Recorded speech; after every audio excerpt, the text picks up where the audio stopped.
Boa tarde, eu sou Antônio Caetano, você está no Café nas Nuvens e este é um vídeo muito especial para mim. Quer dizer, a despeito de ser o último de 2024, mas isso nem é tão importante, o que o torna para mim muito especial é que eu acabei de ler um livro que me impressionou no melhor sentido do termo, é mais do que impressionou, me deixou feliz. Né? É um livro do Carlos Rovelli, um físico italiano, e o título é Sete Breves Lições de Física. E ele cumpre o que promete, porque as lições são breves e são lições. Né? E ele consegue o melhor resultado que eu conheço, dos muitos que eu já li, na descrição da física relativista e da física quântica e dos avanços, das consequências, ou melhor, filosóficas até e metafísicas, talvez, acho que ele evita esse termo, mas enfim, consequentes dessa nova física, dessa revolução da física. Né? E eu estava tentando ler um outro italiano, que é o Agamben, um livro que aí é muito erudito para o meu conhecimento, e também um livro que, por outro lado, é muito acadêmico, é muito voltado para especialistas da história, da filosofia, num certo sentido, e da hermenêutica, eu acho que talvez fosse esse o termo, que é o esmiuçamento dos conceitos, uma tentativa de recuperar o conceito primitivo, o sentido primitivo de certos conceitos de Aristóteles e tudo mais. Era um livro que eu pensava, ou talvez seja talvez essa a conclusão, mas não deu tempo de chegar nela, de que há uma relação muito profunda entre física, matemática e metafísica. Né? Eu não sei se é exatamente essa a conclusão do Agamben, mas é exatamente a essa conclusão que nos conduz o Carlos Rovelli nas suas lições. A delícia do livro é que ele escreve muito bem, né? E ele permite o acesso ao entendimento geral da ideia da física relativista e quântica, tá? Sem a necessidade de você passar. Nós, pessoas comuns, não temos o conhecimento da matemática que envolve e que fundamenta e sustenta as demonstrações. Né? Para nós, eu adoraria, mas eu não sei se eu ainda tenho tempo e inteligência para isso. E não sei se algum dia tive inteligência porque a matemática é uma matemática árdua, né? Quer dizer, a beleza da matemática é que ela é uma linguagem universal e acessível a todos que se dediquem a conhecer, a aprendê-la, né? Assim. Agora, para uns será mais fácil, para outros mais difícil, alguns não vão chegar, não irão muito além, né, do básico, outros produzirão física, né, alta matemática. Eu não sei até onde eu chegaria. Não sei, eu gosto de matemática, sempre gostei de geometria, mas nunca nunca lidei muito bem com números, não. Mas talvez se tivesse começado muito cedo, também não sei se eu iria muito longe. Né? Mas eu gostaria de poder, ao menos, ler. É que nem ler uma partitura. Você precisa ser o Beethoven para ler uma partitura de Beethoven. Né? E eu gostaria de saber ler uma partitura de Beethoven, e eu não sei, meu conhecimento de música, aliás, eu para música eu tenho gosto, mas não tenho refinamento. Né? E não é só o refinamento no sentido, talvez, no sentido mais teórico, de simplesmente ler uma partitura, mas é um ouvido, tem pessoas que têm um ouvido apurado, tem outros que têm ouvido pleno, né? Eu acho que eu tenho um ouvido bom para filosofia, mas não sei se eu teria um ouvido tão bom ou relativamente igual para matemática. Mas o Rovelli consegue descrever a física de tal modo que uma pessoa que não entenda, absolutamente, não tem o menor conhecimento de matemática, percebe a ideia que está no fundamento, que envolve a coisa, né? E isso é uma delícia, essa percepção é muito importante para nós. Porque aquilo que eu venho sempre repetindo aqui, a filosofia que hoje ainda nos sustenta, de certo modo, a filosofia que ainda hoje é, para usar um termo que eu não gosto muito, hegemônica, né? Gosto desse termo. A filosofia dominante ainda é uma filosofia, toda ela, do século XIX. 18, 19, velha, pré-relativista,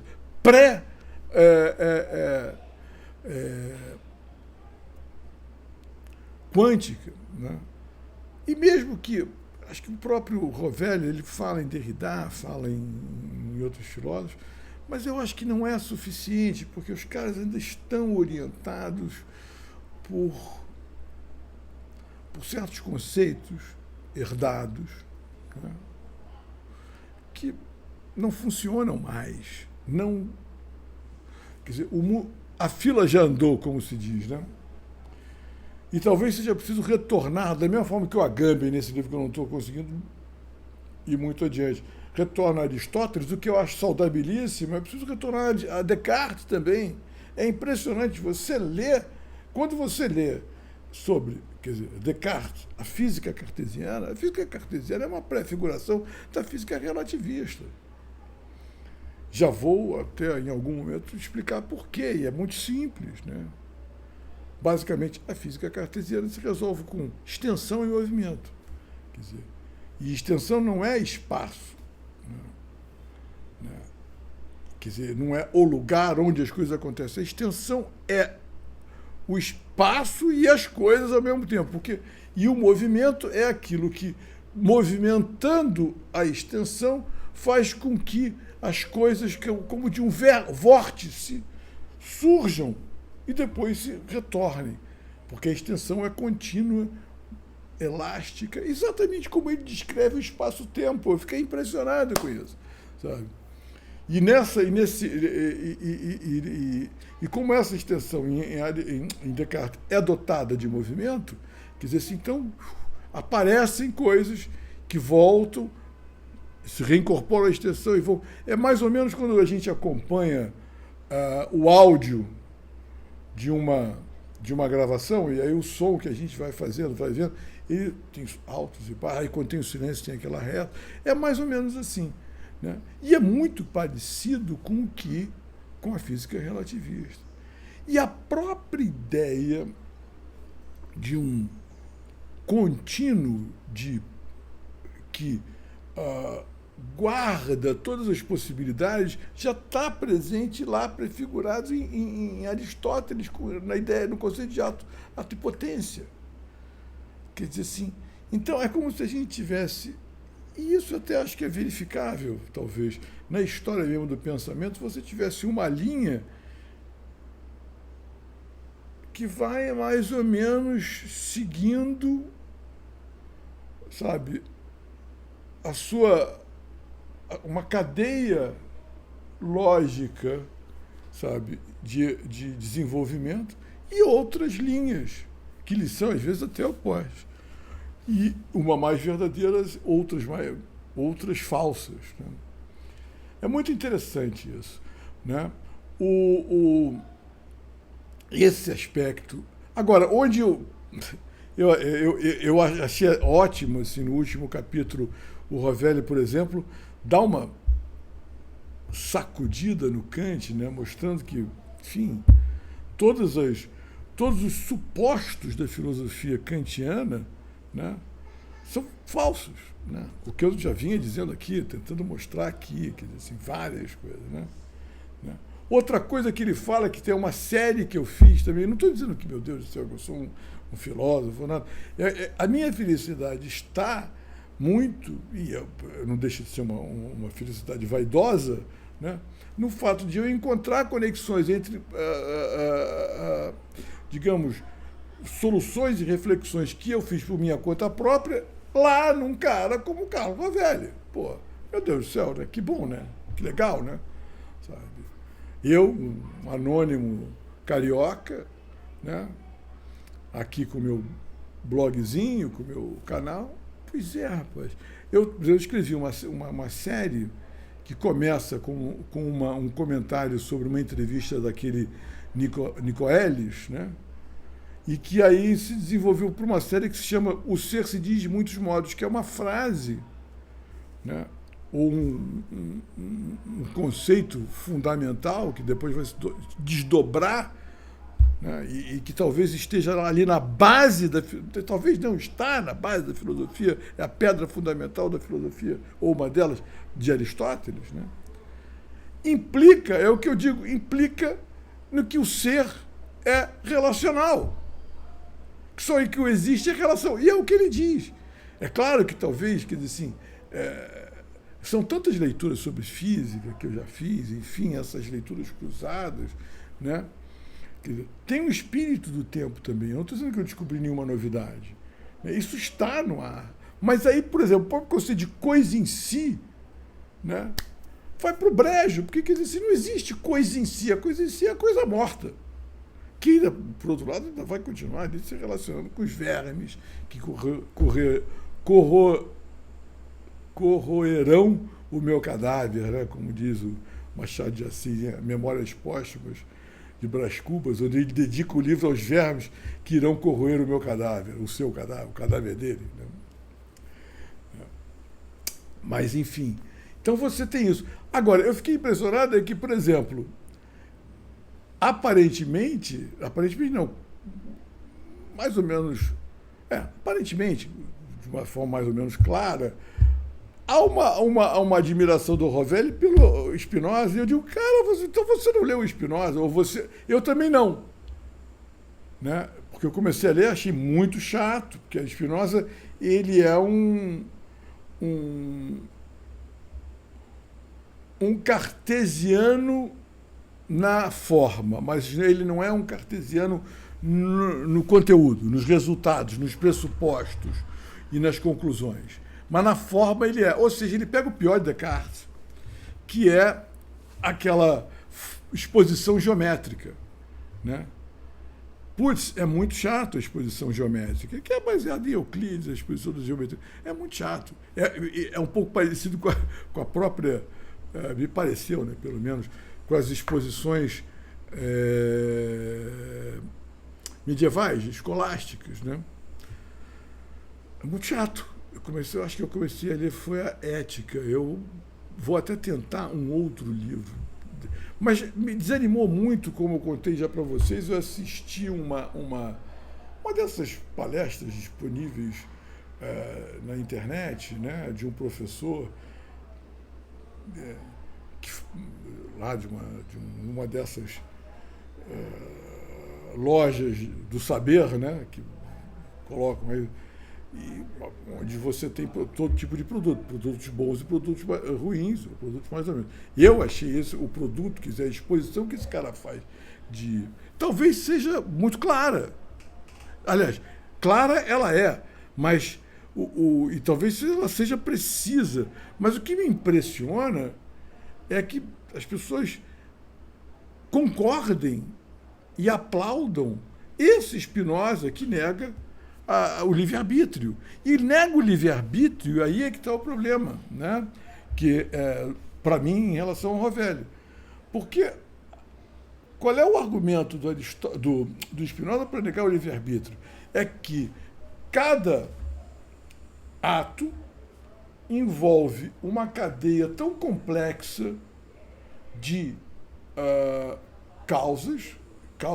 cadeia de causa e consequência tão complexa que a mente humana é incapaz de percebê-la, de alcançá-la. Então, por isso, o sujeito acredita que esse ato é fruto da sua vontade, quando ele é, digamos assim, hiperdeterminado e, em última instância, previsível. Ele não poderia já agir de outro modo, ou seja, previsível, necessário, sabe? Por essa cadeia. Tá? Eu acho esse argumento, primeiro, falacioso, porque se é assim, como é que eu sei disso? Né? Segundo, essa é a refutação mais banal, né? Segundo, qual é o segundo? Peraí, agora me confundi um pouco, porque tem um segundo, agora me fugiu o argumento, tá? Mas ainda tem uma outra questão, né? Que aí é o que toca o Rovelli, né? Quer dizer, estamos atados por essa cadeia, por essa corrente de causa e consequência, a nossa noção de tempo é a noção de um tempo absolutamente sucessivo. Né?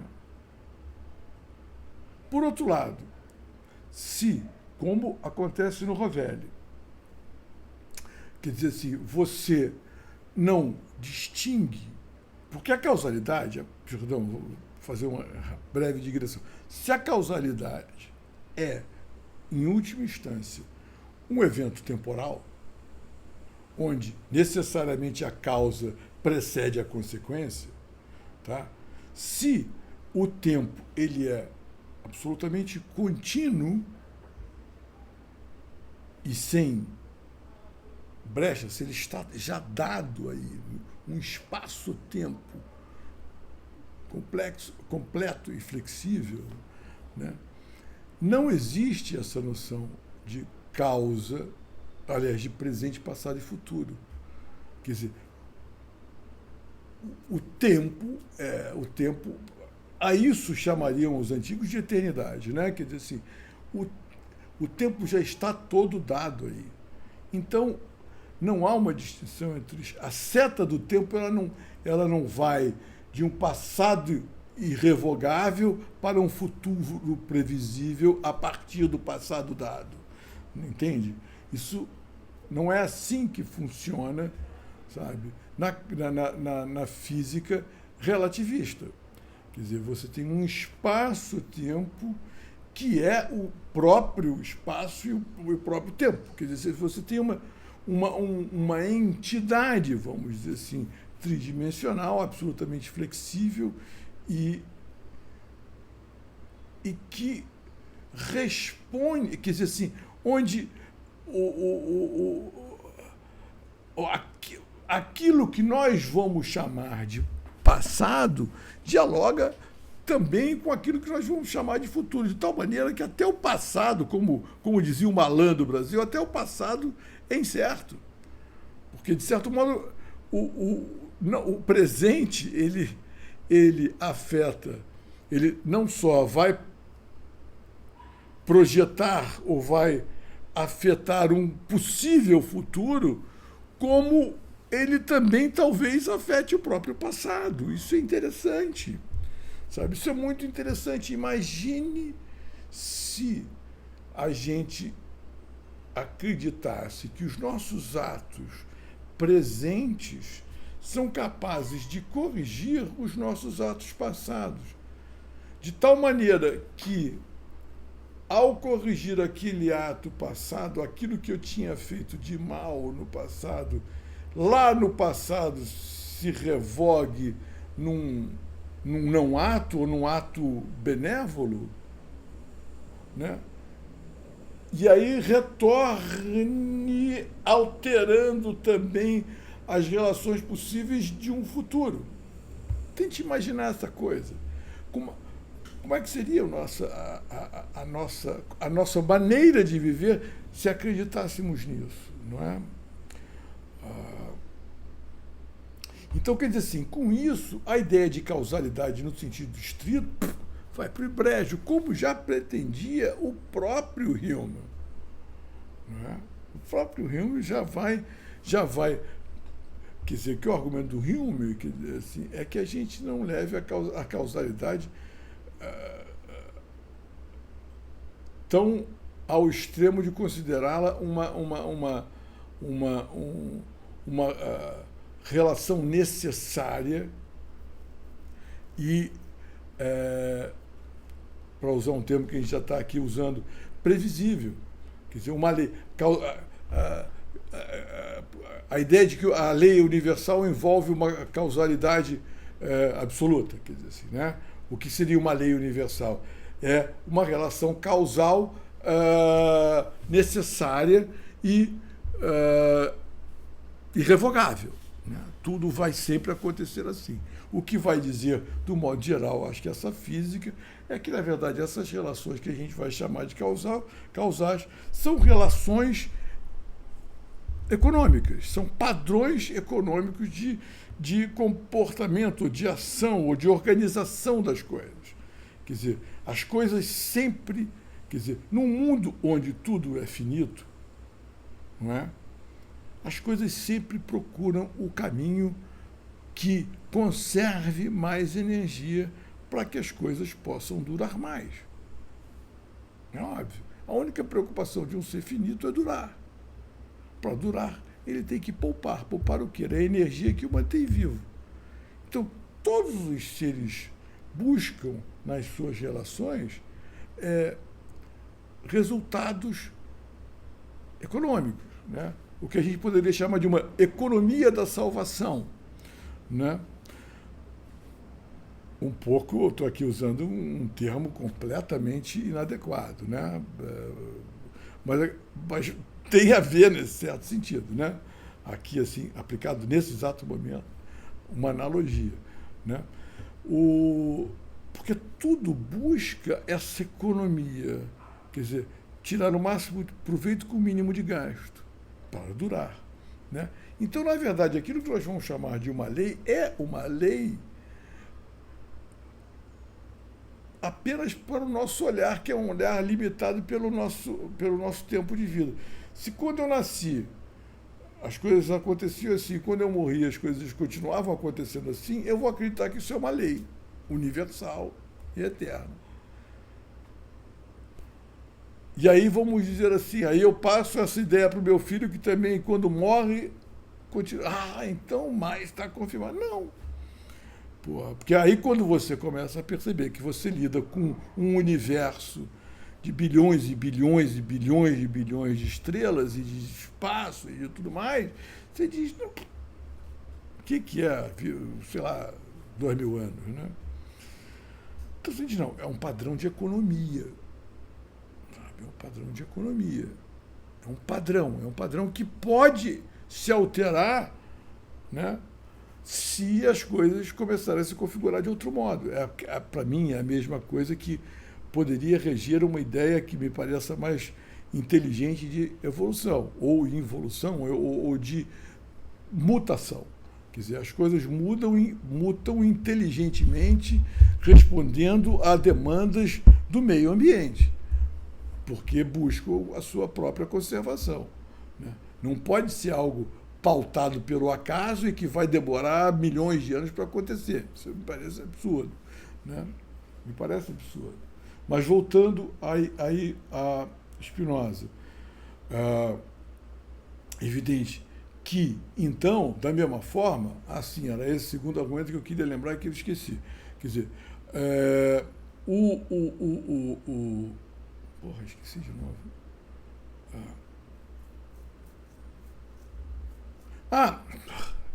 Quer dizer, me parece absurdo você dizer que nossa inteligência não é capaz de perceber a cadeia causal que envolve cada ato, né? E aí provamos que não existe livre-arbítrio, que existe uma hiperdeterminação.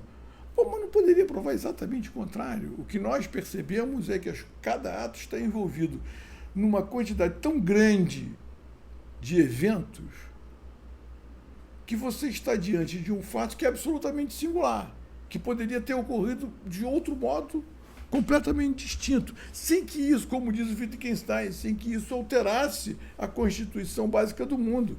Tudo pode ser ou não ser e tudo vai continuar na mesma.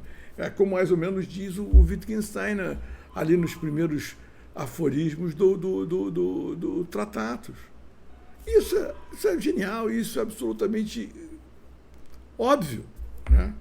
Quer dizer, há uma singularidade em cada ato. Quer dizer, qualquer ato ele poderia não ter acontecido e nenhum ato por si só é suficiente, ou nenhum evento, como preferiam o físico, é suficiente para alterar significativamente o andamento do mundo. Né? É como se, aí vamos cair um pouco em teologia, né?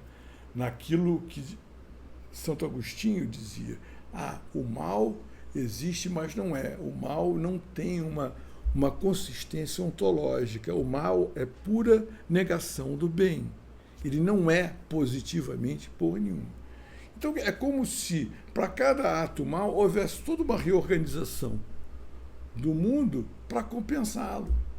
E é como se, e aí novamente, se o mal não tem uma consistência, né, ontológica, o mal passado pode ser corrigido por um ato presente, porque também esse tempo já está todo dado aí, como pretende a física. Né? Então nós não só somos livres, como também somos capazes de atuar no tempo. Não apenas no presente tentando produzir um futuro, mas no tempo de um modo geral. Isso projeta uma outra maneira de ser, uma outra maneira de se organizar, sabe? E a gente já tem essa visão, mas estamos ainda presos, sabe, a uma filosofia. Aí depois ainda fala de Kant, Spinoza. Que bom que houve o catolicismo, o cristianismo, que bom que houve o iluminismo, que bom que houve, sei lá, o marxismo, mas tudo isso já passou.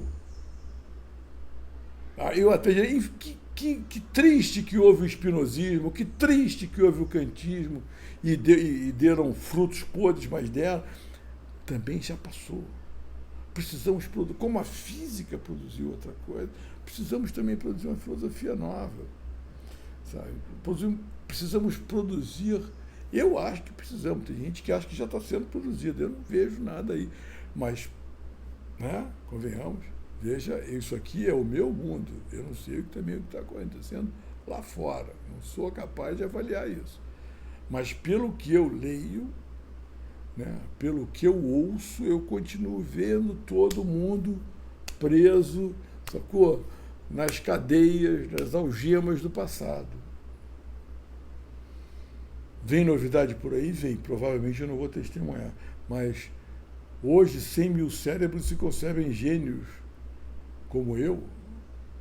Mas o mundo há de ver ao menos 2 ou 3 aí despontando que vão fazer a cabeça dessa geração que hoje está com 10, 8, 7 anos e teremos resultados explosivos dos próximos 10, 15 anos aí. Que bom, sabe? Mas explosivos, né? Quer dizer assim, não vejo isso se dando porque, sabe, não adianta. Os poderosos não vão abrir mão do poder, né? Apenas convencidos que agora chegamos a algo melhor. Não, mas não, eles não querem algo melhor, eles querem o poder. Então, temos muita coisa ainda pela frente. Vivemos esse momento nosso, não é exatamente o momento mais brilhante, né? É um momento de passagem, é um momento de muita fricção, muito calor e pouca luz, muita fricção, né? E pouca luz, mas pelo menos está dando para viver, não é? Aguardemos as novidades aí que o futuro nos reserva. Pô, meia hora cravado, né? Depois eu vou desenvolver. A minha ideia é o seguinte: a minha ideia é ler de novo cada uma das 7 breves lições de física e comentar aqui. Tá? Eu adoraria que as pessoas que chegaram até aqui ao fim, ou deixassem um comentário escrito apenas isso: topo, topo, topo. Ou me mandem mensagens pelo meu canal do WhatsApp ou pela minha lista, que é aí dos meus amigos que têm meu telefone, de quem eu tenho o telefone também, porque no canal do WhatsApp isso não é preciso. Mas nos grupos, né, de WhatsApp você tem aquela coisa: eu tenho o telefone, você topo, topo. Ou seja, quem é que topa isso? Vamos ler todos juntos. Eu comento e aí a gente cria alguma maneira de bater papo, sei lá, faz umas lives e tal, não sei o quê. Cara, porque o texto é muito bonito, é muito simples e cada frase bem escrita daquelas tem um desdobramento, sabe? É como se fosse aquelas bonequinhas russas, ou como se fosse uma mala, uma valise. Quem é que tem palavras valizes? Acho que é o Cortázar que fala em palavras valizes. Quando você abre aquelas frases, você começa a tirar, cara, muita coisa.